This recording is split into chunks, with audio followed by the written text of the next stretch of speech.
Erwin Aksa, lalu ada Sekjen Presidium Relawan Gibran Twedi Ginting, dan Direktur Eksekutif Indikator Politik Burhanuddin Muhtadi. Selamat petang Pak Erwin, Mas Burhan, Bang Twedi. Selamat petang. Apa kabar?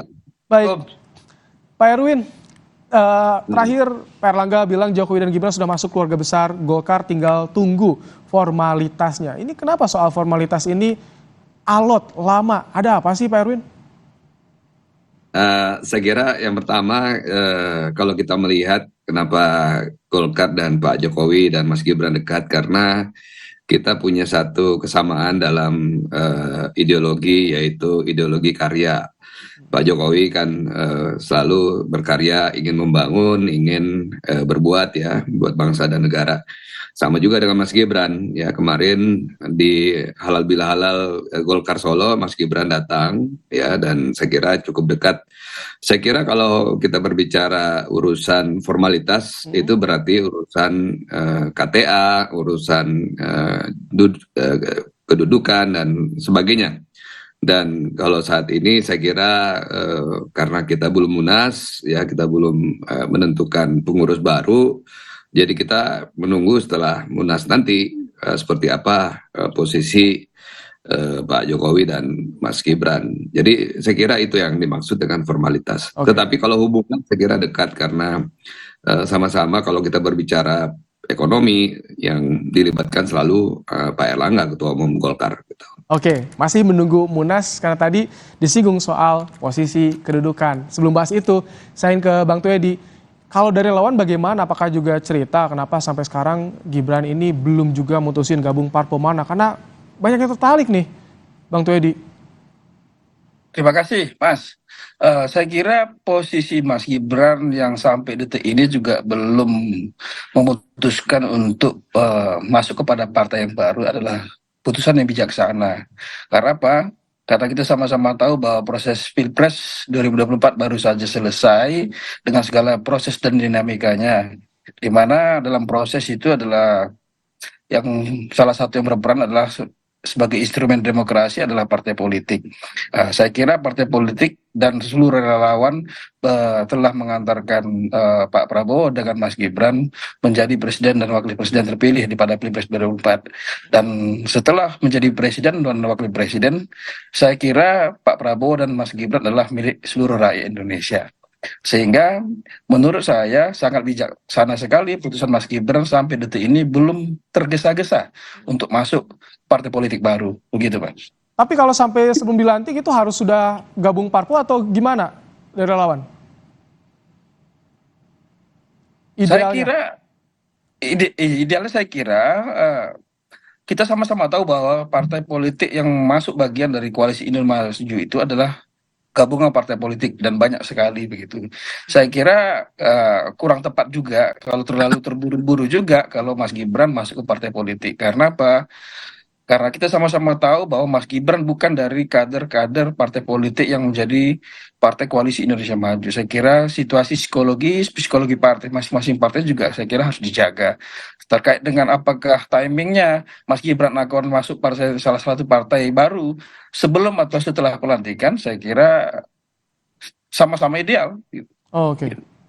Mas Burhan, kalau tadi bicara soal Golkar belum formal, apakah ini termasuk karena membahas bagaimana nanti posisi Jokowi dan juga Gibran? Terus kalau misalkan Gibran belum masuk di partai politik, bagaimana daya tawarnya nanti ketika jelang pelantikan, penyusunan kabinet, seperti itu Mas Burhan?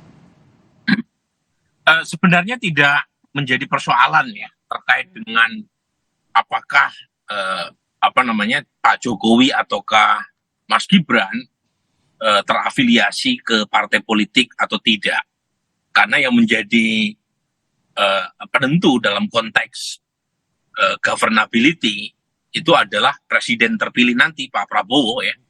Dan kita tahu gitu ya, Mas Gibran justru kekuatannya kalau bisa menjadi bisa dimiliki oleh semua partai, bukan hanya satu partai saja. Dan itu pula yang menurut saya menjelaskan mengapa Mas Gibran sejauh ini itu belum memutuskan secara formal untuk masuk ke salah satu partai. Meskipun sempat pada waktu ulang tahun Golkar ada kabar yang mengatakan beliau sudah hampir memakai jaket kuning, tiba-tiba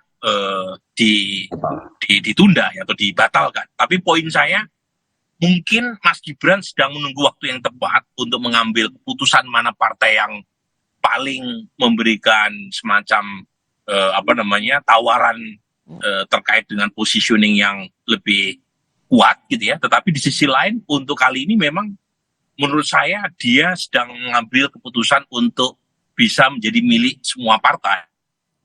Dan itu menjadi kelebihan juga ketika dia tidak terafiliasi kepada salah satu partai. Lain kalau misalnya Mas Gibran masuk ke salah satu partai, satu sisi itu punya kelebihan, dia mendapatkan dukungan konkret dari partai yang dia masuki, tapi di sisi lain juga memperkecil ruang geraknya, karena partai lain yang tidak dimasuki akan menjaga jarak dengannya.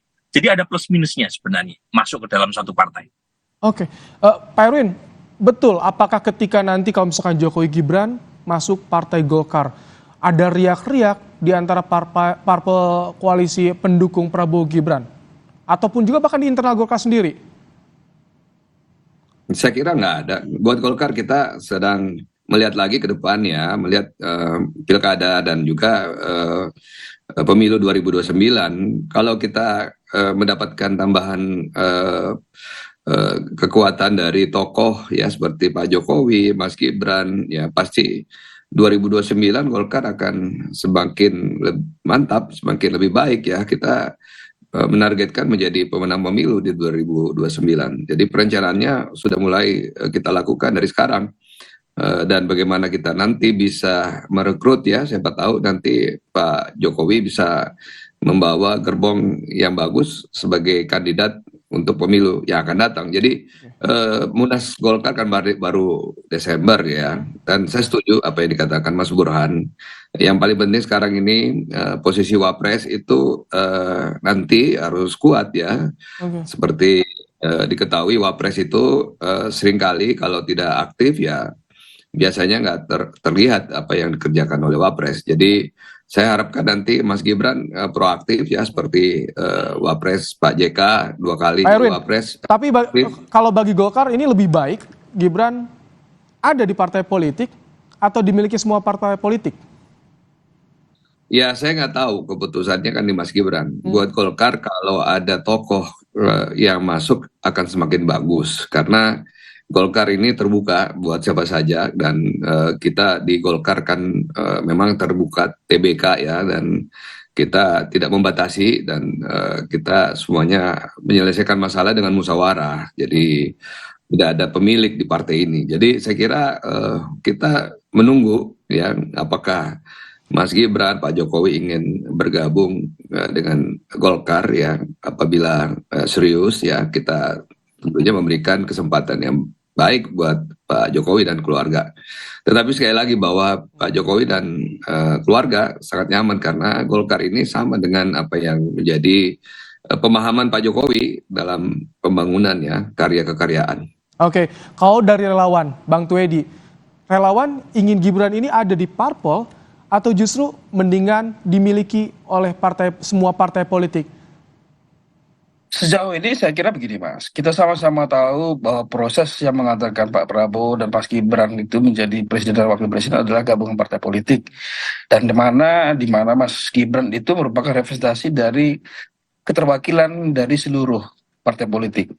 Nah, saya kira psikologi partai politik ini harus dijaga hari ini ya, jangan sampai ada ketersinggungan satu sama lain. Sehingga kami memandang bahwa sejauh ini dan dalam waktu yang dekat ini juga Mas Gibran saya kira tetap menempatkan posisi di semua partai politik sehingga dapat berkomunikasi dengan leluasa, mengayomi semua partai politik dan bisa juga menjadi jembatan komunikasi di antara semua partai politik yang ada di Koalisi Indonesia Maju. Oke. Kami tetap mengarahkan posisi itu, Mas. Baik. Ada beberapa parpol, PAN sebut saja, Golkar yang tertarik untuk bisa menarik Jokowi dan juga Gibran. Lalu apa daya tawar atau yang ditawarkan Golkar agar Jokowi dan Gibran tertarik gabung? Kita akan bahas usai jeda, tetap bersama kami.